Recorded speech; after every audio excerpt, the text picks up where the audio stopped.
সেদিন রোদ্রি যে আর্ট একাডেমিতে পড়তো, সে আর্ট একাডেমিতে একটা পুরস্কার বিতরণী অনুষ্ঠান ছিল। হ্যালো, আসসালামু আলাইকুম সবাইকে। সবাই কেমন আছেন? আর এই আর্ট একাডেমির নাম আঁকিবুকি।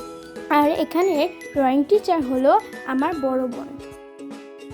এটি একটি 26শে মার্চ উপলক্ষে ড্রয়িং প্রতিযোগিতা ছিল।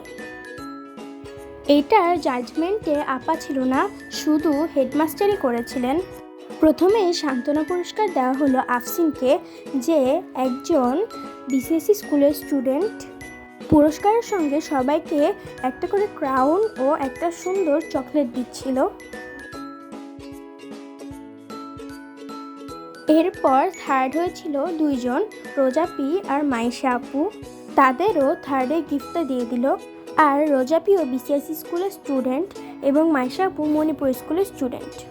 এদের দুইজনের ড্রয়িংটাও খুব সুন্দর হয়েছিল।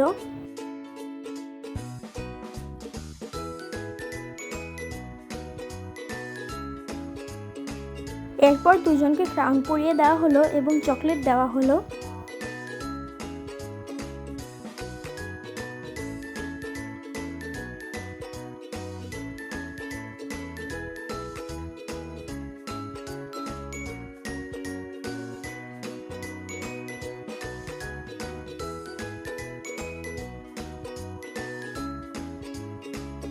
এরপর সেকেন্ডকে পুরস্কার দেওয়ার পালা। আর সেকেন্ডও হয়েছিল দুইজন, আন্নুর এবং মেহেরিমা। এরাও বিসিএসসি স্কুলের স্টুডেন্ট আর এদের ড্রয়িংটাও খুব সুন্দর হয়েছে।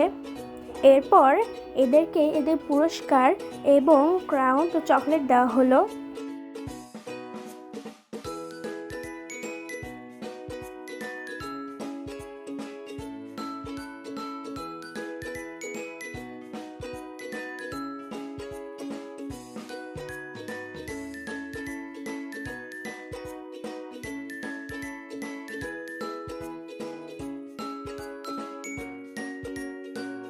এরপর ফার্স্ট ডে পেলা। আগে থেকে রোদ্রি কিছুই জানতো না যে ও ফার্স্ট। ও বাসা থেকে ভেবে এসেছে যে ও ফার্স্ট হবে না, কারণ ও স্যারের মুখে শুনেছিল ওর আরেকটা বান্ধবী ফার্স্ট হয়েছে। এটা নিয়ে ওর বাসায় খুব মন খারাপ ছিল।